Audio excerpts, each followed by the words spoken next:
Hello there everyone, Sullivan here, and welcome to another movie review.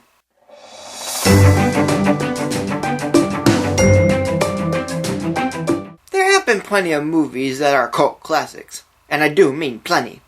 And this one goes all the way back to 1981. Heavy Metal. The movie is based on the stories from Heavy Metal magazine, with a few original stories thrown in the mix. A glowing green orb, often called the Lochnar, tells a series of stories to a young girl, in which the orb is present in each one. The first story is a futuristic noir, where a cab driver, named Harry Canyon, gets involved with gangsters and a woman on bringing in the orb. The second story is about a young boy who becomes a strong man and gets teleported to another world where human animals roam and the orb is treated as gore. The third story takes place on a space station, where a trial goes on and the orb causes a witness to become big, strong, and angry. The fourth story takes place in World War II, where the orb crashes into a B-17 plane and causes whoever's dead in the plane into zombies.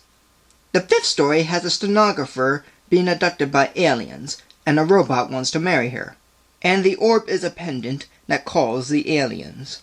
And the sixth story is about a warrior named Tarna, who comes to take vengeance on a defeated race of people that were killed by a race of green-faced people. And the orb is on top of a mountain, making it a volcano. Boy, that took a lot more to go through than the Super Mario Brothers movie. Anyway, so what do I think about this movie? Well, I find it to be okay. The use of the orb doesn't quite make sense as to how it works or how it's placed in the story. Like where it came from, how it's able to melt people, turn dead to zombies, or make people big and strong, or how it appears as a pendant and whatnot. But it does at times act as a green meteorite, which is referenced a bit within the movie. Even though it's mostly used to link the stories, it just doesn't quite fit.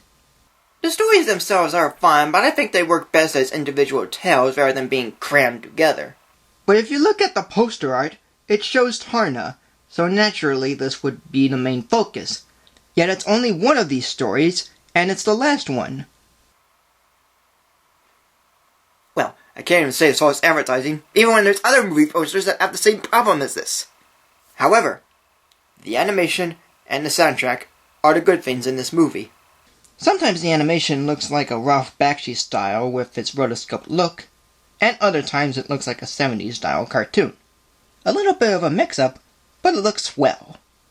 Most of the soundtrack consists of heavy metal, rock, and techno music by the likes of Devo, Black Sabbath, and Cheap Trick.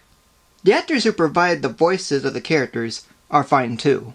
Don Frankus voices Grimaldi, John Candy voices Den/Dan and Robot, Eugene Levy voices Stern and Edsel, Roger Bumpus voices Hanover Fist and Dr. Anrak, Harold Ramis voices Zeke, Richard Romanus voices Harry Canyon, Susan Roman voices Girl, and Tarna... Oh wait, she has no voiceover credit. Screw it! As a whole, this movie is okay. The characters, though too many, are fine. The story, or stories, are okay. And the animation is good. Director Gerald Potterton had made a somewhat decent movie with too many characters, too many stories, with weak links and conclusions, but still has lots of good animation and a good soundtrack. So today, this movie will be given a rating of 2.5 mixed stars. Thank you for joining me. Like, comment, subscribe, follow me on Facebook or Twitter, and tune in next Wednesday for a new video.